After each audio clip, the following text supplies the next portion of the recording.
আমাকে যখন লিখতে দেওয়া হতো তুমি বড় হয়ে কি হতে চাও, আমি সেখানেও লিখতাম যে আমি বড় হয়ে অভিনেত্রী হতে চাই। আমার অ্যাড্রেস হবে কলকাতা এত। বাহ।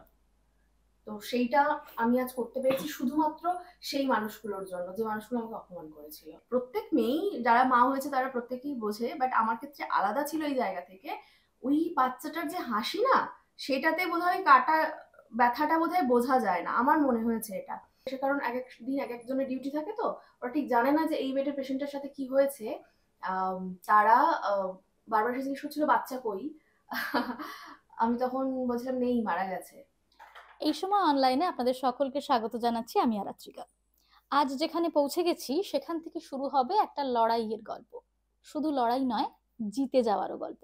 আজকের সাক্ষাৎকারটাকে সাক্ষাৎকার বলা ভালো নাকি আড্ডা বলা ভালো, সেটা আপনারাই ডিসাইড করবেন। কারণ আজকে আমি একা আড্ডা দিতে আসিনি। আড্ডা যখন হয় বেশ কয়েকজন মিলে আড্ডা দিলে সেটা জমাটি হয়। তাই যার সঙ্গে এসছি তাকে আলাপ করাবো নাকি আগে যে আমার সঙ্গে সাক্ষাৎকার নিতে এসছে তাকে আলাপ করাবো।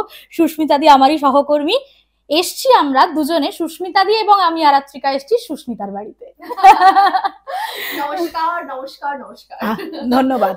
মানে আজকে সুস্মিতার সঙ্গে আড্ডাতে, সুস্মিতার প্রতিদিনের জীবন আমরা সবাই দেখি, কিন্তু আজকে এমন কিছু কিছু বিষয় উঠে আসবে যা হয়তো আপনারা এর আগে কখনো শোনেননি। তার আগে বলি, সুস্মিতা তুমি কেমন আছো? রোগা হয়েছো, অসম্ভব সুন্দর দেখতে লাগছে, কেমন আছো বলো? ভীষণ ভালো আছি। আমি ওটাই চেষ্টা করি, মানে কখনো মোটা হয়ে গেলে তার অন্তিমটা ছুঁয়ে নিতে, আবার যখন রোগা হচ্ছে এখন রোগার অন্তিম ছুঁয়ে নেবো। মানে আবার আমি শুনতে চাই তখন প্রত্যেকটা মানুষ আমাকে কমেন্ট করবে যে আর রোগা হয়ে না, এবারে কাঠি লাগছে, দেন স্টপ হয়ে যাবো। আচ্ছা, মানে তোমার এক্সট্রিম পর্যায়ে পৌঁছে যায় আবার নেমে আসে। গুড। আমার একটা প্রশ্ন আছে এক্ষেত্রে, যে এই মুহূর্তে তোমাকে যখন তোমার এখন ইন্টারাকশন দিচ্ছিলাম, কোনটা শুনতে বেশি ভালো লাগে, অভিনেত্রী নাকি ব্লগার? অভিনেত্রীটাই আমার ফার্স্ট প্রায়োরিটি সবসময়। কারণ আমি ছোট থেকে, মানে যবে থেকেই আমার জ্ঞান হয়েছে আমি বুঝতে শিখেছি। ইনফ্যাক্ট আমি ক্লাসের বইটাও যখন পড়তাম না, অভিনয় করে পড়তাম। ফলে আমার রন্ধ্রে, আমার রক্তে, আমার শ্বাস প্রশ্বাসে অভিনয়টা লেগে আছে। আর এখন যেটা নতুন আমার প্ল্যাটফর্ম ব্লগ, সেটাতে এত মানুষের ভালোবাসা পাচ্ছি, তো ওটা ডেফিনেটলি ওটাও খুব ভালো লাগছে, বাট আমার সবসময় আগে থাকবে অভিনেত্রী সত্ত্বটা। বাহ, খুব ভালো। মানে তুমি তো এমনিতেই খুব সুন্দর কথা বলো, তার থেকে সবচেয়ে বড় যেটা তোমার এই চোখের মুখের একটা অনবদ্য এক্সপ্রেশন আছে। একবার একবার একবার সেই পুরনো মানে কৃষ্ণকলির সময় সেই একবার চোখটা যেরকম ঘোরাতে, একবার ঘুরিয়ে দাও তো, দর্শকরা অনেকদিন দেখেনি। এই যে কি মনে করেছেনটা কি, আমি এখন রোগা হয়ে গেছি বলে পার্বতীকে ভুলে গেছেন? আমি কিন্তু এখনো পার্বতী আছি। আমার বরটা তোদলা হতে পারে, কিন্তু আমার মুখের যে রগর না, সেটা এখনো সকলের মনে আছে। এই দেখছো না এখন কেমন মনে করে বলছে, কেমন বলছি গো। মানে একদম তোমার জীবনের জার্নিটা আমরা সবাই জানি যে তুমি এমন একটা জায়গা থেকে আজকে এই জায়গায়, মানে সুন্দরবনের গোসাবা, সেখান থেকে টলিগঞ্জ, হ্যাঁ, এই যে জার্নিটা, এটা অনেক পথ পেরিয়ে তোমাকে আসতে হয়েছে। তো এই এই বিষয়টা যদি একটু বলো, মানে কতটা স্ট্রাগল করতে হয়েছিল সেই সময়? আমার ওটা মনে হয় অন্য একটা জন্ম ছিল হয়তো। মানে আমার এক একটা জীবনের মুহূর্তগুলো না, আমি এইভাবে নিজেকে ভুলিয়ে স্ট্রং থাকি বা এগিয়ে যাই লাইফে। আমি মনে করি ওটা আমি ছিলাম না, আমার অন্য একটা জন্মের পার্ট ছিল ওটা। তা না হলে না, মানে ওই যে ভার, কষ্ট, খারাপ লাগাগুলো বয়ে নিয়ে যাওয়া খুব কঠিন হয়। মানে গোসাবা থেকে সেই মুহূর্তে দাঁড়িয়ে আমি একমাত্র মানুষ যে ইন্ডাস্ট্রিতে এসেছি। আর টালিগঞ্জটা কোথায় সেটা তো আমি জানতামও না, কোথায় সেটা আমি জানতাম না। আমার মা যেহেতু চাকরি করতো, আর মায়ের হসপিটালের মানে সোর্সে একটা ছিল যে বাঙুর হসপিটাল, মার ওখানে আসতে হতো। এবার আমি একটা ইন্টারভিউতে দেখেছিলাম যে বাঙুর হসপিটালের কাছাকাছি কোনো জায়গায় টলিগঞ্জ। আচ্ছা আচ্ছা। হ্যাঁ, তো আমি প্রথম দার্শনিক স্টুডিওতে আসি, লুকিয়ে লুকিয়ে দেখি কিরকম ভাবে অভিনেত্রীরা চোখে কথা বলে। এই যে তুমি বলছো না এখন আমার চোখের এক্সপ্রেশন এত, নাথিং, কিছুই ছিল না আমার। তো আমি এটা নিজে নিজেই প্র্যাকটিস করে যে কিভাবে চোখে কথা বলা যায়, কিভাবে এক একটা স্কিন দিয়ে, আমার হয়তো চোখের কোনো অংশেই কথা বলছে না, কিন্তু শুধু আমার স্কিন কথা বলে আমি বুঝিয়ে দেবো যে আমি কি বলতে চাইছি। মানে সেগুলো সব আস্তে আস্তে নিজেকে, হ্যাঁ ডেফিনেটলি আমার ইচ্ছে ছিল, ইচ্ছে না থাকলে তো সেটা কখনোই হতো না। আর ওটা যেটা আগে শুরুতেই আমি বললাম যে আমার অভিনয়টাই রন্ধ্রে, কারণ আমি স্কুলে যখন পড়তাম তখন এমন কোনো কিছু ছিল না, অকেশন ছিল না যে আমি পারফর্ম করিনি। আমার চিত্রাঙ্গদা থেকে শুরু করে ডাকঘর, একদম ছোট ছিলাম 5-6-এ পড়তাম, আমি ওখানে সুধা চরিত্র করতাম, সেখানে মানুষের এত ভালোবাসা পেতাম, সেইখান থেকে আমার মনে হতো না আমাকে অভিনেত্রী হতে হবে, আর কিছু না। ইনফ্যাক্ট আমাকে যখন লিখতে দেওয়া হতো তুমি বড় হয়ে কি হতে চাও, আমি সেখানেও লিখতাম যে আমি বড় অভিনেত্রী হতে চাই। যারা ডাক্তার ব্যারিস্টার এরা হবে তারা বাড়ি ফিরে এসে আমি তাদেরকে রিক্রিয়েশন দেবো, তাদেরকে এন্টারটেনমেন্ট দেবো, কারণ তাদেরও তো তার পরের দিন অফিসে যেতে হবে একটা সুস্থ মস্তিষ্ক। একদম। তো সেই জায়গা থেকে আমি এটা হতে চাইতাম। কিন্তু ওই যে একটু গ্রামাঞ্চল, তারপর একটু কনজারভেটিভ মেন্টালিটি সকলে, তো সেই মুহূর্তে দাঁড়িয়ে ফ্যামিলির কেউ পাশে ছিল না। আমি চলে আসি, দেন স্ট্রাগল তো করতেই হয়েছে। এই ফুটপাতে থাকে এই কথাটা বললেই মানুষজন ভাবে বোধহয় কি করে হয় মেয়েটা, বলতে ইচ্ছা করে না খুব একটা। তুমি সিরিয়াসলি ছিলে? হ্যাঁ, মানে 15টা দিন ছিলাম মালসায়, ওদের ওই ভাত ডাল হলুদ একসাথে দিয়ে যে ফোটানো যে খাবারটা, সেটাও খেয়েছি, খেয়ে বিভিন্ন জায়গায় ঘুরেছি। আমি চাইলে বাড়ির সাথে যোগাযোগ করতে পারতাম, বাট আমার না মনে হচ্ছিল যে না, ওই সময়টা যদি আমি ফিরে যাই বাড়িতে তাহলে এই জায়গাটা হয়তো আমার অ্যাচিভ করা হবে না কোনোদিন। আর আমি চাকরিটা, অনেকে বলে না যোগ্যতা লাগে চাকরি করতে, অভিনয় করতেও যোগ্যতা লাগে যথেষ্ট। তো মানে সেই যোগ্যতা আমি অ্যাচিভ করে কোনো মানে 5টা টু মানে 10টা টু 5টা যে জব করবো সেটা আমি কোনোদিন আমার ইচ্ছেই করতো না। আমার চাইতো কি আমি মানে প্রতিদিন একটা নতুন চরিত্র করব, একটা নতুন কেউ হব আমি। তো সেইখান থেকে ওই স্ট্রাগল শুরু, তারপর আস্তে আস্তে অডিশন দেওয়া, ছোট ছোট কাজ করা। আর কোনো চরিত্রই আমি না ভাবতাম না যে এই চরিত্রটা করছি বলে আমার মানে খারাপ লাগবে, ছোট লাগবে, এমনটা নয়। আমি যা পেয়েছি সব চরিত্র করেছি। আমার মনে হয় প্রত্যেকটা কাজ ছোট ছোট চরিত্র থেকেই না শেখা যায় যে কিভাবে তুমি অভিনয়টা করবে। তো সব ধরনের আমি কাজ করে গেছি। তো সেখান থেকে আস্তে আস্তে একটা থেকে আরেকটা পরিচিতি, আরেকটা থেকে আরেকটা পরিচিতি। আর তারপর এই যে ফ্ল্যাটে আমি বসে আছি, এখন বসে আমি ইন্টারভিউ দিচ্ছি, এটার আমার একটা বিরাট জেদ ছিল। কারণ আমি একা মেয়ে, এখনকার দিনে দাঁড়িয়ে একটা বাড়ি ভাড়া খোঁজা অনেক ডিফিকাল্ট। বাট আমি বলছি আজ থেকে 16 বছর আগেকার কথা। সেই সময় একটা গ্রাম থেকে আসা মেয়ে সে বাড়ি ভাড়ার জন্য মানে চাইছে, আর সে কে না, সে ইন্ডাস্ট্রিতে কাজ করতে চাইছে, আরো জঘন্য ব্যাপার, কঠিন লড়াই। হ্যাঁ, তো সেখানে বহু মানুষ আমাকে বলেছে দূরে যাও, বাইরে যাও, বাইরে যাও, বাইরে যাও, কোথা থেকে চলে আসো, এই করো। তারপরে বহু জায়গায় এরকম হয়েছে 1 মাসের বেশি থাকতে দেয়নি, যে না আশেপাশের লোকজন খারাপ বলছে, আমরা একা মেয়েকে থাকতে দেবো না। ওই যে ছোট যে হাতিগুলো হয় না, ছোট হাতি, হ্যাঁ, ওইখানে আমার শুরুতে কেউ ছিল না, আমি মেঝেতে শুতাম, শীতের সময় মেঝেতে শুতাম। সেখান থেকে আমার টাইফয়েড হয়ে গেছিল একবার, জিভ শুকিয়ে গেছিল, তখন আমি বাড়িতে ইনফর্ম করিনি। আচ্ছা, মানে করতাম না, একটা অভিমান হতো সেই সময়। তো এখন যেটা এই সিচুয়েশনে দাঁড়িয়ে যেটা হয়েছে, মানে অনেক বছরই হয়ে গেছে, প্রায় 5-6 বছর তো হয়েই গেছে, বাড়ি থেকে সবাই একদম ঠিকঠাক হয়ে গেছে। সেই সময় ছিল স্ট্রাগলটা। আর এই যে ফ্ল্যাটটা, সেই সময় দাঁড়িয়ে আমি প্ল্যান করেছিলাম যে এই যে কলকাতার মানুষরা আমাকে, এটা কলকাতার মানুষরা প্লিজ কিছু মনে করবো না, সবাই একই মেন্টালিটির নন আমি জানি, বাট সেই সময় দাঁড়িয়ে তো অনেক অপমান সহ্য করেছিলাম আমি, অনেক অনেক। আর এখন সেই দিনগুলো ভাবলে আমি সত্যি মনে করি না যেগুলো আমার সাথে হয়েছে। সেই সময় আমি ভেবেছিলাম যে এই কলকাতার অ্যাড্রেসে দাঁড়িয়ে আমার নিজের রোজগারে, যে কাজটার জন্য আমি এই স্ট্রাগলটা করছি, সেই রোজগারে আমি নিজস্ব একটা ফ্ল্যাট করব, আর আমার অ্যাড্রেস হবে কলকাতা এত। বাহ। তো সেইটা আমি আজ করতে পেরেছি শুধুমাত্র সেই মানুষগুলোর জন্য, যে মানুষগুলো আমাকে অপমান করেছিল। তো এটা একটা বিশাল ভালো লাগা। মানে এখনো বলতে গিয়ে চোখের কোণটা কিন্তু চিকচিক করে উঠছে, এটা আমি দেখতে পাচ্ছি অনেকক্ষণ ধরে। সেই চিত্রাঙ্গদা করতে তুমি বললে না স্কুল জীবনে, সেখানে ওই চিত্রাঙ্গদার একটা কথা আছে, নহি দেবী নহি সামান্যা নারী। মানে তুমি নিজেকে সেটা প্রমাণ করেছো, সেটা আমরা সকলে জানি, সেটা দর্শকও জানে যে তুমি প্রমাণ করেছো, না একদম আবেগপ্রবণ হবে না। কিন্তু আমি তারপরেও বলছি যে এই যে সুন্দর একটা ফ্ল্যাট, আমরা ফ্ল্যাটে ঢুকেই মনটা ভালো হয়ে গেল। আমি আর রাত্রিকা দুজনেই গল্প করছিলাম যে একটা খুব পিসফুল, গুড ভাইব আছে একদমই, মানে লিখে দিতে হচ্ছে না গুড ভাইবস অনলি, সবাই গুড ভাইবস নিয়ে ঢোকে। এটাও না, মানে আমি এটা নিয়েও একটা বলি, মানে আমাদের তো পুরুষশাসিত সমাজ, এটা যখন ফার্স্ট আমি করি, আমাদের বাইরে নেম প্লেটটা একটু দেখবে, ওপরে না আমার নামটা আগে লেখা, সুস্মিতা রয় সব্যসাচী চক্রবর্তী। এটা নিয়ে বহু, আমি যখন ভিডিও করেছিলাম বা ছবি তুলেছিলাম তখন বহু মানুষ বলেছিল যে আচ্ছা এটা তো সব্যসাচীদার ফ্ল্যাট, এটা কেন সুস্মিতা নামটা আগে লেখা? ওয়াই, আমি সবাইকে তো উত্তরটা দিতে যাবো না, কেন আগে লেখা আগে পরের ব্যাপারটা তো কোনো ম্যাটারই করে ম্যাটারই না। করে না। আর এই যে ফ্ল্যাটের কথা বলছি, তুমি ঢুকে যেটা ভালোটা লেগেছে, এটা আমার কাছে কেন, আমার কাছে এটা ফ্ল্যাট নয়, এটা একটা চরিত্র বলতে পারো। বলতে পারো আমার সেই জন্মের সন্তান। বাহ। কারণ তুমি যখন মানে ফ্ল্যাটটা, তুমি যখন আমি মাঝখানে কাটলাম, তুমি যখন ফ্ল্যাটটা করেছো তার আগে অবধি কি মানে বাবা মায়ের সঙ্গে বা ফ্যামিলির সঙ্গে যোগাযোগ ছিল, করো? তখন যোগাযোগ ছিল, যোগাযোগ কারণ ছিল। আমার ভাই চলে আসে এখানে। আমার ভাই এখন জিএসটি ইন্সপেক্টর। বাহ। তো সে যখন এখানে এসে পড়াশোনা স্টার্ট করে, আমি আর ভাই তখন একসাথেই ভাড়া বাড়িতে থেকে, তখন যেহেতু ফ্যামিলি চলে এসেছিল, তখন আর ভাড়া বাড়ির প্রবলেম হয়নি। আমি এই প্রবলেমটা হয়েছিল শুরুর দিকে। হ্যাঁ, আচ্ছা আচ্ছা। তারপরে সবাই একসাথে থেকেই আমরা, মানে ভাই পড়াশোনা করে, দেন তারপরে তো শুভ্রের সাথে বিয়ে এন্ড অল এসব হয়। তো তারপরে থেকেই আমি মানে টাকা জমিয়ে আর কি ফ্ল্যাটটা কেনা। তো এই মানে ওর তো অফিস থাকে সব সময়, আর আমার শুটিং এর মাঝেও আমি না, মানে আমার ছোট থেকেই ইচ্ছে ছিল যে আমি সব কাজ পারবো, এমন কোনো কাজ থাকবে না যেটা আমি পারবো না এরকম হবে। আমার সবকিছুতে ইন্টারেস্ট, একটু করে দেখি তো কেন আমি পারবো না, আরেকটা মানুষ যে করছে সেও মানুষ, আমি আর পারবো না। ফলে এই ফ্ল্যাটের এটাও নিয়ে কন্ট্রোভার্সি হয়েছে যে প্রত্যেকটা পিন তুমি কিনে দিয়েছো। হ্যাঁ, এই ফ্ল্যাটের প্রত্যেকটা যে পিন জুড়ে আছে একটার সাথে, ওটা আমি নিজে কিনে এনে দিয়েছি।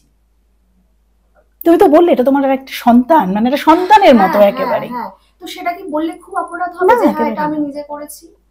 সেটাও এখনকার সমাজ মেনে নিতে পারে না, কারণ তুমি নারী।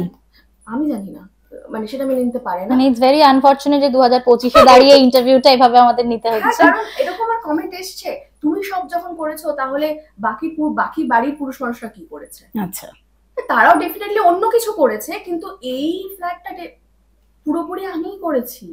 এটা যদি আমি বলি, এটা আমি অন্যায় কোথায় করছি?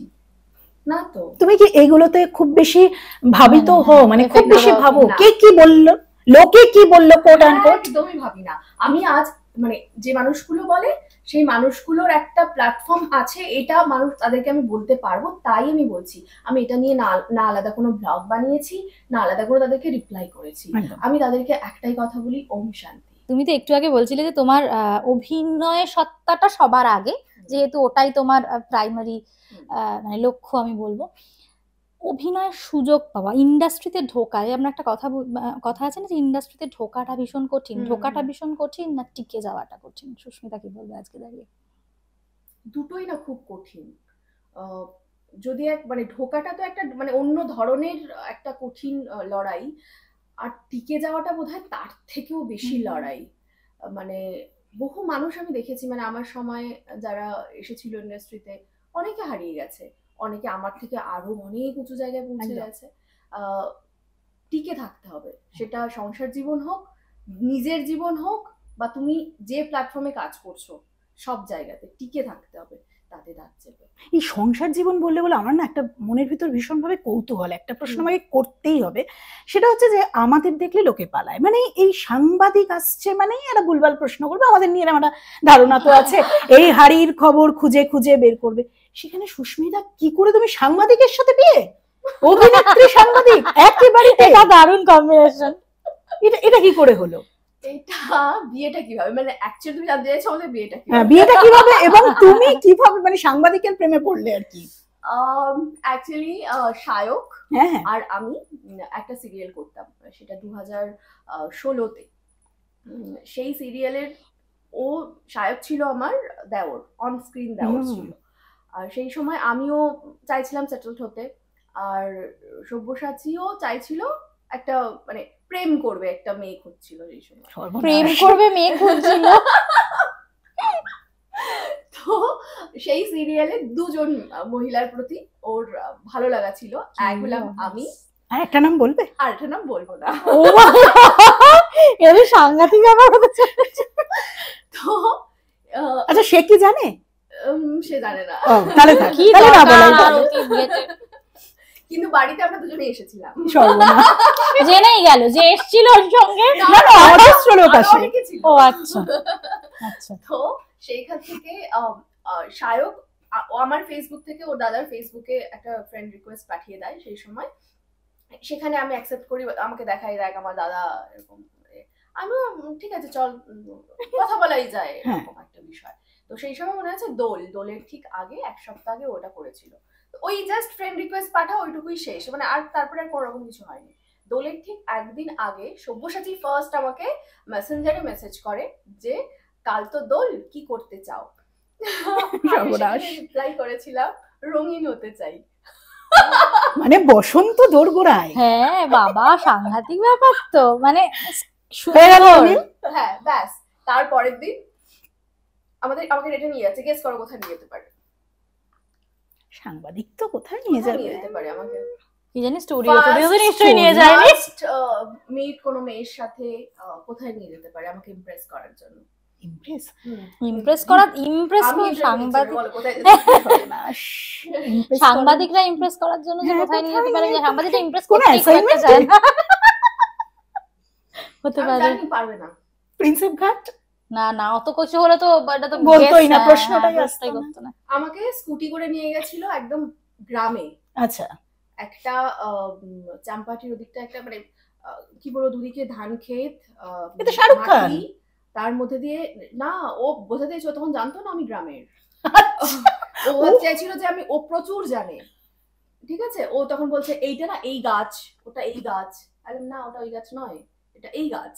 তখন কি সর্বনাশ প্যাকেট হয়েছে, আমি খালি ভাবছি। এবার তারপরে দেখছি যে এরকম একটা পুকুর, ওখানে ডোবা থাকে না, মাঠে ডোবা থাকে, সেই ডোবায় পাশে গিয়ে আমরা বসেছি। আর আমার ভীষণ ভালো লাগে গ্রাম, এবং আমার ভাল লাগছিল এটা দেখে যে একটা মানুষ ফার্স্ট ডেটে আমাকে গ্রামে নিয়ে যাচ্ছে, মানে ব্যাপারটা হয়ে গেছে, জমে গেছে। ব্যাপারটা হয়ে গেছে, হ্যাঁ। তখনই স্যাংশন। হ্যাঁ হ্যাঁ হ্যাঁ। এবার দেখলাম ওই পুকুরে ডোবাটা ছিল, ওর পাশে গিয়ে বসলো, স্কুটিটা ওরকম দূর থেকে দেখতে পাচ্ছি রাস্তার উপরে আছে, চারিদিকে গাছ সবুজ আর পুকুর। হঠাৎ করে আমি দেখলাম যে একটা কাঁকড়া বেয়ে বেয়ে যাচ্ছে। ভয় পেয়ে আমি গেছে? ভয় পাইনি, আমি লাফিয়ে কাঁকড়া ধরলাম। কাঁকড়াটা ধরে এরকম করে যখন ওকে দেখাচ্ছি, ও না অবাক হচ্ছে, ও তুই কাঁকড়াও ধরতে জানিস? আমাকে তুই বলে বলে, কাঁকড়া ধরতে জানি? হ্যাঁ, কি ব্যাপার, ধরে দেখালাম, ছেড়ে দিলাম, ঠিক আছে ছেড়ে দিলাম। দিয়ে আমরা দুটো পুতুল বানিয়েছিলাম মাটির, একটা ওকে বানিয়েছিলাম, একটা আমাকে বানিয়েছিলাম, সেই ছবিটা এখন আছে। এবার সেইটা থেকে আর কি আমাদের শুরু। ওই দিনে আমি গ্রাম যে ভালোবাসা সে হয়ে যাবে।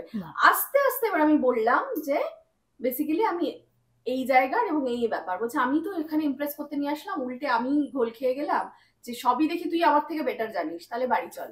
বলে ওই দিনই ফেরার পথে আমি বাড়িতে যাই, গিয়ে বাড়ির সবার সাথে আলাপ, সাহেবের সাথে আলাপ ছিলই, আর আদার্স যারা ছিল, মানে সেই দিন অন্য রকম ভাবে ইন্ট্রোডিউস হয়। মানে খুব ভালো আর কি, প্রথমে বন্ধু, আচ্ছা বন্ধু থেকে বৌদি, এবং বৌদি থেকে এখন কুটনি বৌদি, এটা কিরকম কম্বিনেশন হলো? সারা পশ্চিম বাংলার লোক কুটনি বৌদি বলে জানে, মানে এটাতে তো এত মিষ্টি একটা মেয়ে, আমি জানি একেবারে একদম। সায়কও খুব মজা করেই বলে কুটনি বৌদি। এই যে কুটনি বৌদি ব্যাপারটা, লুলু পাইলট, এই দুজনের একটা অদ্ভুত সুন্দর কম্বিনেশন আছে আর কি। মানে সেটা কুটনি বৌদিটা প্রথম শুনে কিভাবে নিয়েছিলে?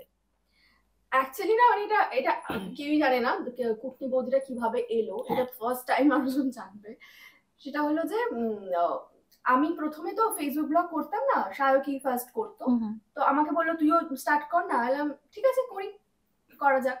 এবারে ও কি করে, একটু লেগ পুল করে, সবারই লেগ পুল করে। আর আমাকে দুটো কারণ ছিল। ফার্স্ট, কুটনি বৌদি বলতো যেহেতু আমি অন স্ক্রিন যে চরিত্রগুলো করি সিরিয়ালে সবই নেগেটিভ, তো সেই জায়গা থেকে একটা কুটনি বৌদি বলা স্টার্ট করেছিল। তারপর ওটা বলতে ভালো লাগলো এবং দেখলো দর্শকরাও খুব ভালো নিচ্ছে কুটনি বৌদি। তারপর যেটা হলো, সব ব্যাপারে আমাকে কুটনি একটা বলতে শুরু করলো, যে বৌদি মানে কি হয়, আমাদের একটা মাইন্ডসেট থাকে, পরের বাড়ি মেয়ে আসছে মানে সে তার মধ্যে নেগেটিভ ব্যাপারটা থাকবে, সেই কুটিল হবে, জটিল হবে। আর মানুষজন অ্যাকসেপ্ট করেছে কেন? আমার দেখো একটা জিনিস আছে যে আমরা সিরিয়ালে বলি না যে 2-3 বার বিয়ে দিচ্ছে, কি হচ্ছে, কিন্তু ওই সিরিয়ালটা হিট, কিন্তু তার মানেটা হচ্ছে যে মানুষটা চাইছে আমি এটা করি, করতে পারছে না, ওটা দেখে স্যাটিসফ্যাকশনটা নিচ্ছে, কিন্তু আদতে বলছে যে না ভালো হচ্ছে না, একগুলো কেন দেখাচ্ছে। ঠিক তেমনি মানুষের মনে না একটা মাইন্ডসেট আছে যে বৌদি মানেই হচ্ছে কুটনি হবে, ওটা দেখে দেখা শুরু করে। এবং মানুষ কেন আমায় ভালোবেসেছে এই বেশি ব্যাপারটা, যেটা আমার মনে হয় সেটা হলো যে যখন একটা মানুষের কুটনি বলে আমি আঘাত করছি, সেটা মানে মজা করে হোক বা ভালোবেসে হোক, ইয়ার্কি মেরে হোক, সে মানুষটা রিয়াক্ট করছে না, খুব স্পোর্টিংলি ব্যাপারটাকে নিচ্ছে, ব্যাস সেটাই আমার ক্লিক পয়েন্ট হয়ে গেছে বলে আমার ধারণা। একদম। অভিনয় শুরু করার আগের জার্নিটা কিন্তু, মানে তোমার কখন 2-2 4টা হলো, মানে ক্যামেরার সামনে প্রথম কিভাবে গেলে, সুযোগটা কিভাবে এলো সেটা একটু বলো। ফার্স্ট ক্যামেরার সামনে সুযোগ আসে তখন একটা সিরিয়াল হতো, সেই সিরিয়ালের আউটডোর করতে সুন্দরবনে গিয়েছিল গোসাবা, আচ্ছা আউটডোর শুটিং এ। এটা নিয়ে একটা মজার ব্যাপার আছে, যখন তুললে আমি বলি। আমি তাদের অভিনেত্রীদের নাম নেব না, একজন অভিনেত্রী আছেন, সেই সময় অভিনেতা অভিনেত্রী তারা ওখানে আউটডোরে গিয়েছিলেন, এবং আমার ফার্স্ট ক্যামেরার সামনে ডায়লগ ছিল, এই নাও সিঁদুরটা পরিয়ে দাও। সিঁদুরের একটা কৌটো ছিল, মানে সিনটা ছিল এরকম যে বাংলাদেশ বর্ডার থেকে পাচার হয়ে গেছিল হিরোইন, তাকে হিরো উদ্ধার করে নিয়ে আসছে একটা নৌকাতে করে, এবং সেই নৌকাতে নবদম্পতি দুজন আছে, সেই নবদম্পতি আমি একজন ছিলাম আর ওখানকার একটি ছেলে ছিল। আর আমাকে কেন সিলেক্ট করা হয়েছে, ওই যে বললাম আগে আমি সমস্ত পারফরমেন্স গুলো করতাম স্কুলে, ফলে আমি যে একটা মানে অভিনয়টা করতে পারি সেটা একটা সবাই জানতো, সেখান থেকে আমাকে রেকমেন্ড করেছিল। তো আমি আসি এবং আমি একেবারেই কথাটা বলেছিলাম, যে মানে কোনো রকম হেজিটেশন আমার মধ্যে ছিল না। তো আমি সুন্দর করে ডায়লগ বলেছিলাম। আমাকে সেই সময় ওরা, এই যে আমি বললাম না যে কলকাতায় এসে আমি দাসানিতে হয়ে থাকতাম, তখন ওরাই ওদের মধ্যেই একজন আমাকে অ্যাড্রেসটা দিয়েছিল। তো ওইটাই আমার ফার্স্ট ডায়লগ, যে এই নাও সিঁদুরটা পরিয়ে দাও। তখন আমি হিরোইনের চোখে দেখেছিলাম কি করে চোখ দিয়ে কথা বলছিল। ওই যে অভিনেত্রী এবং অভিনেতা, সামনে আমি ফার্স্ট জুনিয়র আর্টিস্ট বলো বা সাপোর্টিং আর্টিস্ট বলো, আমি পাঠ করেছিলাম এত বছর আগে, ভেরি রিসেন্ট। আমার লাস্ট বলবো না, সেটা বললে বুঝে যাবে। সেখানে আমরা ননদ বৌদি ছিলাম। আচ্ছা আচ্ছা। ননদ বৌদি ছিলাম, এবং সেই দাদা ছিল, মানে আমরা, মানে হয় না মেইন স্ট্রিমে যে চরিত্রগুলোর মধ্যে আমি একজন ছিলাম এবং তারাও ছিল, মানে সেইটার এইটা মানে ডিফারেন্সটা বুঝতে পারছো, কিভাবে ক্যামেরা ফেস করতে হবে। তুমি যদি গ্রাউন্ড লেভেলে কাজ করো না, তবে তুমি বুঝতে পারবে। শুরুতেই তুমি একটা সিরিয়ালের হিরোইন হয়ে গেলে বা একটা কোনো মানে স্পেশাল চরিত্র পেয়ে গেলে, সেটা অনেক ঘষা মাজা লাগে। আর এখন তো প্রচুর পরিমাণে শিখিয়ে দেওয়া হয়, এখন তো ওয়ার্কশপ হয়। হ্যাঁ, শিখিয়ে দেওয়া হয়। তখন আমি যে সময়টা পেয়েছিলাম সেখানে ছিল না, প্রচন্ড বকাঝকা করা হতো। সেই সময় আমি ওই অডিশন দিয়ে দিয়ে দিয়ে দিয়ে আর কি পেয়েছি। তারপরে যেটা হয় একটা, এবং আমি কারোর কাছে কখনো বলিনি যে আমার কাজ দাও। অডিশন হয়েছে, আমি গিয়েছি, অডিশন দিয়েছি, সিলেক্টেড হয়েছি, কাজ করেছি, এবং মানে ভগবানের অশেষ কৃপা, আমার এখন টলিগঞ্জ বলো, মানে টলিউড, বলিউড, ওটা কি বলে, অরিউড, মানে বাংলাদেশ, ঢালিউড, ঢালিউড না, আর বলছি ওড়িশা। আচ্ছা আচ্ছা, বুঝতে পেরেছি। অনেকগুলো আছে, ওখানেও একটা টলিউড আছে, তেলেগু, তামিল, সব ইন্ডাস্ট্রি আছে। তো এই সমস্ত ভাষাতে আমি কাজ করে ফেলেছি এখন, এবং এত কটা ইন্ডাস্ট্রিতেও আমি কাজ করে ফেলেছি। ইনফ্যাক্ট আমি যাত্রা করেছি, আমার থিয়েটার গ্রুপ আছে, মানে অভিনয়ের যে কটা প্ল্যাটফর্ম আছে সব কটাই আমি করে ফেলেছি। বাহ, মানে লাইফ তো একটা জার্নি, সেখানে সব রকম ভূমিকায় অভিনয় করতে হয়। আমি একটা জিনিস জানতে চাই সুস্মিতা, প্রথমে তো এই স্ট্রাগল লাইফ, তারপরে তোমার বিবাহিত জীবন, তারপরে তো জীবনে আরো একটা স্টেপ এসেছিল, আমি জানি এটা, মানে অনেকেই জানে, একদমই কষ্টের নয়, এটা আমার সত্যি। বলো, এটা তোমার সত্যি। কোথাও কি মনে হয়েছে কখনো যে কোনো ভুল হয়েছিল, সেই জন্যই হয়তো এই সবটার থেকে মানে সবটা হারালাম, বা কিছু কোনো ভুল কখনো রিগ্রেট হয়? কিছু নিয়ে রিগ্রেট হয় কি? সেটাই রিগ্রেট আমি করি না লাইফ নিয়ে, কোনোদিন না। আমি মনে করি যে যেটা হচ্ছে ভালোর জন্য হচ্ছে, প্রত্যেকটার কোনো না কোনো কারণ আছে। আমি কে এটুকু বোঝার যে আমার সাথে যেটা হচ্ছে বা হয়েছে সেটা আমার ভালোর জন্য হয়নি, খারাপের জন্য হয়েছে? একদম, আমি কেউ নই। ফলে যেটা হচ্ছে ভালোর জন্যই হচ্ছে, যেটা হয়নি ভালোর জন্যই হয়নি। তো আমার কোনো ভুল ছিল না, কারণ আমার ডক্টরের প্রেসক্রিপশন ছিল, অদোকে ছিল। এবার দেখো, ডাক্তারও তো মানুষ, তার তো ভুল হতেই পারে। এবারে কারোর সেই ভুলটা অনেকটা বেশি পরিমাণে খেসারত দিতে হয়, সেটা আমার দিতে হয়েছে। তার জন্য আমি তাকেও ক্ষমা করেছি, সবকিছুকে ক্ষমা করেছি, সবাইকে ক্ষমা করেছি।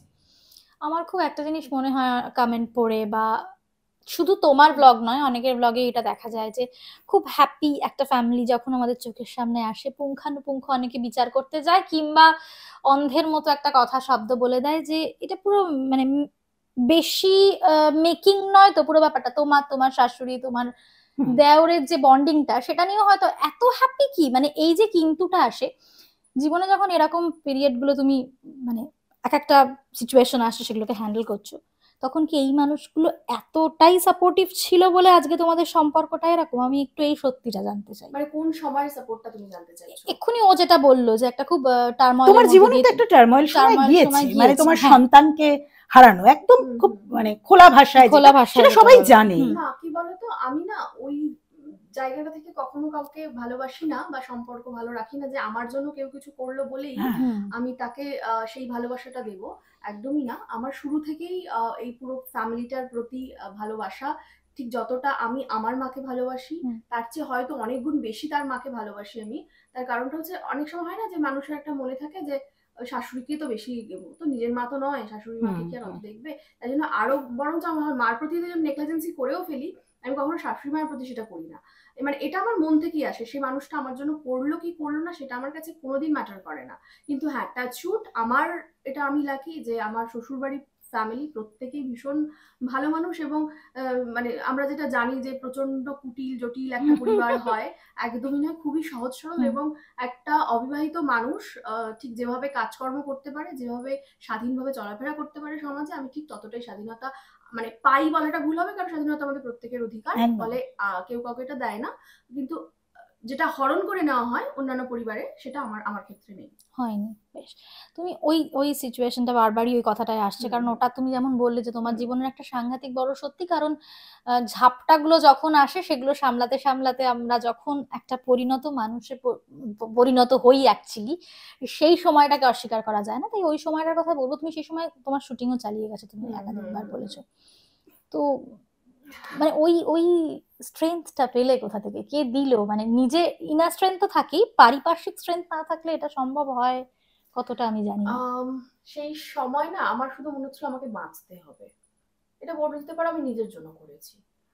ওই হসপিটালে 5টা দিন যখন আমি ছিলাম এবং আমার আশেপাশে বাচ্চার কান্না যখন শুনতে পাচ্ছিলাম এবং আমার বেডটা খালি ছিল এবং বারবার নার্সরা এসে, কারণ এক এক দিন এক একজনের ডিউটি থাকে, তো ওরা ঠিক জানে না যে এই বেডের পেশেন্টের সাথে কি হয়েছে। তারা বারবার এসে জিজ্ঞেস করছিল বাচ্চা কই। আমি তখন বলছিলাম নেই, মারা গেছে। সেই 5টা দিন যখন আমার পেটটা যখন কাটা ছিল না, মানে সেটা না, মানে প্রত্যেক মেয়েই যারা মা হয়েছে তারা প্রত্যেকেই বোঝে, বাট আমার ক্ষেত্রে আলাদা ছিল এই জায়গা থেকে। ওই বাচ্চাটার যে হাসি না, সেটাতে বোধহয় কাটা ব্যথাটা বোধহয় বোঝা যায় না, আমার মনে হয়েছে এটা। কিন্তু সেই সময় দাঁড়িয়ে যখন ওই হাসিটা, একটা ভালো লাগাটা ছিল না, একটা বাচ্চা ছিল না আমার কোলে, তখন যেন আমার মনের ব্যথা থেকে শরীরের ব্যথাটা চরম একটা আকার ধারণ করেছিল।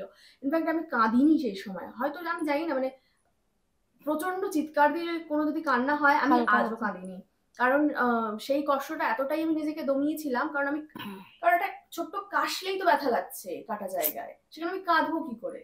ওই মুহূর্তে আমার মনে হচ্ছিল যে আমি ওই 5টা দিন আমাকে ওখানে থাকতে হবে। 5টা দিন যে কি ভয়ানক ছিল, মানে ফিজিক্যালি মেন্টালি, কারণ ওই বাচ্চার কান্না, ওদের এসে জিজ্ঞাসা করা বাচ্চা কোথায়, অ্যান্ড তারপরে এই 5 দিনের মধ্যে আমার মনে হচ্ছিল যে হোক করে আমাকে বাড়ি, মানে এই নার্সিংহোমের বাইরে বেরোতে হবে। আমি বাড়ি যখন ফিরেছি 2 মাস পুরো বেড রেস্টে আমি চলে গেছি, কারণ অন্যান্য মায়েদের ক্ষেত্রে কি হয়, বাচ্চাদের ফিডিং করানো থাকে, অ্যানল এগুলো করানো থাকে, ফলে তারা ওঠে, অ্যাক্টিভ হয়। আমার কাছে কিছুই ছিল না, আমি হাঁটতে পারছি না, আমার কোনো কাজ করার নেই, কিছুই করার নেই, আমি খাচ্ছি, শুয়ে আছি।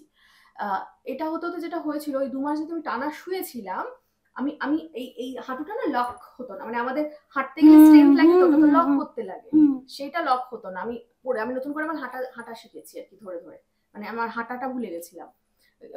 ওই বেডে শুয়েই আমি আবার আমাদের প্রডিউসার ডিরেক্টর সেই সময় তাদেরকে সবাইকে মেসেজ করি যে দেখো, সুস্মিতা রায়ের সাথে যেটা হয়েছে সেটা পার্বতীর সাথে যেন না হয়। তখন তো চলছে, চলছে এবং আমি বলে গেছিলাম, মানে আমি এতটাই সুস্থ, আমার বাচ্চা এবং আমি এতটাই সুস্থ ছিলাম যে কোনো কিছু হওয়ার কোনো চান্স নেই, যে ডক্টরটা একটু ছোট্ট ভুল না হতো। এবং আমি শুটিং এর 1 সপ্তাহ আগে বলে গেছি যে আমি 1 সপ্তাহের জন্য যাচ্ছি, হয়তো 2-3 মাস পরে আমি ব্যাক করবো, সেটা কি সিচুয়েশন আমি দেখে তোমাকে জানাচ্ছি, এইটা আমি বলে এসেছিলাম। এবং আমার যেখানে সাধের অনুষ্ঠানটা হয়েছিল সেটা অরিজিনালি আমার, মানে কোনো কিছু বাধা ছিল না, অরিজিনালিই ছিল। কিন্তু যখন আমি 2 মাস পরে আবার আমি বললাম যে দেখো, আর ব্যাপারটাকে পিছিও না, ছেলে হোক মেয়ে হোক কিছু একটা দেখিয়ে দাও যে হয়েছে। তারপরে এবার হঠাৎ করে তো দেখানো যায় না, এবার আমি যখন ফিরে গেছি তখন হসপিটালে যাওয়ার আগের মুহূর্ত থেকে আবার শুটিংটা রিস্টার্ট করতে হয়েছে। সেই সময় আমার পেটে কিন্তু বাঁধতে হয়েছে কাপড় এন্ড অল। তারপরে হসপিটালে বাচ্চা হওয়া, ওরা প্রচন্ড ভাবে একটা হয় না, মানে নিজেরাই অস্বস্তি লাগছিল ওদের, যে কিভাবে আমি নেব, মানে একটা বাচ্চাকে কোলে নেব, কিভাবে কি করব। আমি বললাম ডোন্ট ওয়ারি, এটা আমি অন্য, ওটা যেটা হয়েছে অন্য একজন, ওটা। তো সেখানে গিয়ে বাচ্চাকে কোলে নিয়ে আমি দীর্ঘদিন শুটিং করেছি, হুম। সে সবকিছুই হয়েছে। যা যা বাস্তবে হতে পারতো আমার সাথে, সেটা অন স্ক্রিন হয়ে গেছে। আর একটু গম্ভীর হয়ে গেল বিষয়টা, কিন্তু তার থেকে আমরা একটু অন্য জায়গায় যাই। এই যে যখন তুমি যে খাওয়া দাওয়াটা করো, হ্যাঁ, তুমি বলছো তুমি ডায়েট করো, এদিকে তুমি মাছ ভাজা খাচ্ছ, লোকে তো কমেন্টে ভরিয়ে দিচ্ছে হ্যাঁ যে আপনি মাছ সিদ্ধ খাচ্ছে, ভাজা তো খাচ্ছে না না মাছ ভাজাও তো খায়, হ্যাঁ, মাছ ভাজা ব্লগ খায়। দেখতে হবে তো, ওইটা- মাছ ভাজা খায় জিজ্ঞেস কর। আমি ওটাও পারবো না, মাছ সেদ্ধ আমি অতটা খেতে এই যে পারবো না। নেগেটিভ কমেন্ট গুলো আসে, হ্যাঁ, ওগুলো পড়ো রোজ? হ্যাঁ, ভালো লাগে? সব পড়ি, সবার, এবং আমি প্রত্যেকের কমেন্টে রিপ্লাই পর্যন্ত করি দেখি তো ধরে তাই। ধরে। হ্যাঁ, আমার ভালো লাগে, আমি পড়ি। মানে তোমাকে যখন ধরো বলে বাবা আপনি কি রাক্ষসের মতো খাচ্ছেন, এটা ভালো লাগে শুনতে। এটা কেউ বলেছে রাক্ষসের মতো খাচ্ছে? হ্যাঁ, বলে তো, বলে। বলে তো। পেঁপে সিদ্ধ খাচ্ছ আরে তাতেও? না রে বাবা, না, এখন না, শুধু না। না, এটা ও আগে আগে ভাবতো। আগে, হ্যাঁ, ওই গুঁড়ো দুধ দিয়ে ভাত আর ওটা তো দেখানো হয়েছে ফোর্সফুলি, যে রাতের বেলা চুরি করে গুঁড়ো দুধ দিয়ে ভাত খাচ্ছে। ওটা কিন্তু না সত্যি ছিল। ওই ফার্স্ট যেটা একটা ছিল না, ওই রুটির উপরে গুঁড়ো দুধ আর ওই স্লাইস করে কাটা হ্যাঁ হ্যাঁ হ্যাঁ, এ ছিল, কলা মনে ছিল। আছে। কলা, হ্যাঁ। ওইটা না আমি জাস্ট এমনি র্যান্ডম খাচ্ছিলাম, ওটাতে সবুজ ক্যামেরা অন করে ফেলবে, আমি সত্যি বুঝি লোকে ভাবে ওটা গটাম, কিন্তু অ্যাকচুয়ালি না। আচ্ছা, সব্যসাচীদা কি সত্যি মাঝে মাঝে সব্যসাচীদাকে দেখি যে মাঝে মাঝে ক্যামেরা না সারাদিন ক্যামেরা পছন্দ করে না, একদম হ্যাঁ। পছন্দ করে আর না। সারাদিন দেখি ক্যামেরার সামনে যে মাঝে মাঝে। থাকে, বেশি আওয়াজ, গান বাজনা বাড়ি ফিরলে একদম পছন্দ, সারাক্ষণ ওই যে কানে একটাই থাকে না, ওই যে এত আওয়াজ হয়, আমি একদম পছন্দ করি না। তাও বাধ্য হয় আমার আর ভাইয়ের জন্য। কিন্তু তোমার খবরের প্রতি ইন্টারেস্ট আছে?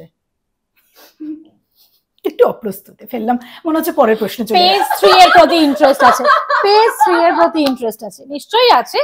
এই পেজ 3 এর প্রতি ইন্টারেস্ট একদম। আছে, অফকোর্স। সহকর্মীরা কি খবর বেরোলো না বেরোলো। আচ্ছা, ইন্ডাস্ট্রিতে কত বছর হলো সুস্মিতা?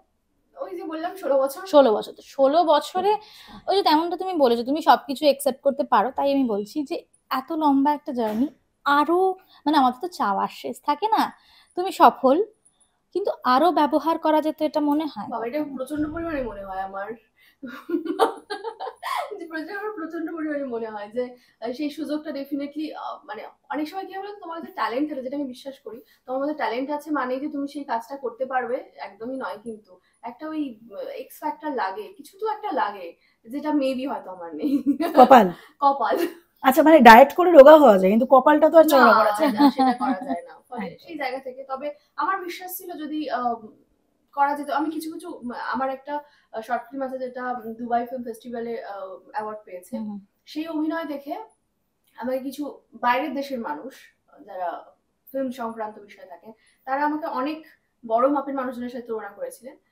বাট আরো এরকম অনেক কিছু ঘটনা আছে, মানে অ্যাকচুয়ালি যেখানে অভিনয়, মানে সিরিয়াল তো অভিনয় করার জায়গা একদমই নয়, মানে অ্যাকচুয়ালি যেখানে যেখানে আমি অভিনয় করেছি, বা বিশেষ করে আমাকে স্টেজে খুব কম মানুষ দেখেছে, যে থিয়েটারে আমি কিরকম, সেটাও যদি একটু মানুষজন দেখতে পেতো, তাহলে হয়তো বুঝতে পারতো যে যে সুস্মিতাকে আমরা ওই নেগেটিভ মুখ পাকিয়ে নেগেটিভ অভিনয় করতে দেখি, সেই সব সুস্মিতার অভিনয়টা অ্যাকচুয়ালি এটা নয়। মানে একদম কি অভিনয়টা করে ও, সেটা একটা সুযোগ যদি কেউ দিতে পারে, তো মনে হয় ভুল করবে না। হতে পারে এই ইন্টারভিউটার পর অনেক রকম অনেকে সুযোগ দিতেও পারে।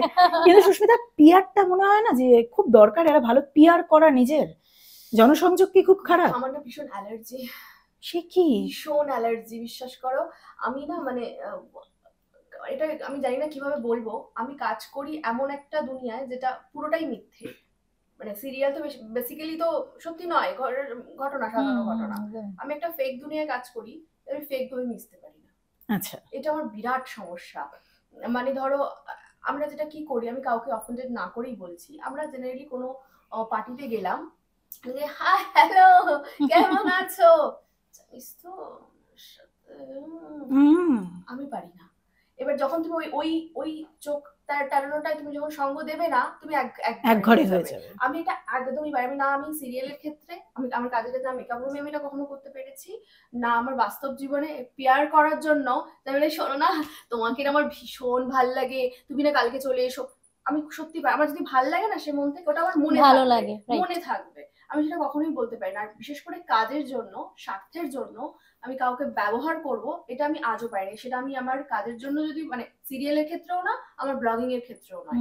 মানে আমি মানে এই মানুষটার কাছে রিচ আছে বেশি। এখন আমি বেশিরভাগ মানুষজনদের দেখি যে চলো এর টিআরপি বেশি, এর রিচ আছে, চলো একে নিয়ে ভিডিও বানাই। আমি ওটা পারি না। আচ্ছা, মানে সেখানে যদি আমার মানে ওই একটা জিনিস আছে যে আমি আমার নিজের ফেমের জন্য বা আমার টাকা পয়সার জন্য আমার শিরদাঁড়াটাকে বাঁকাবো না। তো আমরা একটা আড্ডার মধ্যেই ছিলাম বলতে পারি, সত্যি এটা সাক্ষাৎকারের মতো না, ওর কাছেও বোধহয় না, কারণ এত প্রচুর কথা হলো, অ্যাকচুয়ালি কথোপকথন হলো একটা। আর বিস্তারিত করবো না, আমার একেবারেই করবো না, তার কারণ হচ্ছে ও যেমন মানুষকে ফলো করে নিজের অভিনয় সত্তাকে বৃদ্ধি করেছে, আমরাও চাই ওর এই ফলোয়ার্স উত্তর বৃদ্ধি পাক এবং মানে কি হয়, ফলোয়ার বাড়ুক চেহারা কমুক, এটাই তো, এটা তো আমাদের সবার একই রকম টার্গেট। আমাদের মানে একেবারে জমজমাট আড্ডা, এই আড্ডা আপনাদের মানে আরো এরকম অনেক অনেক আড্ডা নিয়ে আমরা আসবো এই সময় অনলাইনে।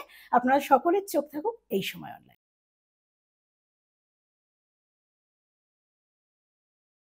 ফলো করুন এইসময়.com। আপডেটেড ভিডিও স্টোরির জন্য সাবস্ক্রাইব করুন আমাদের ইউটিউব চ্যানেল।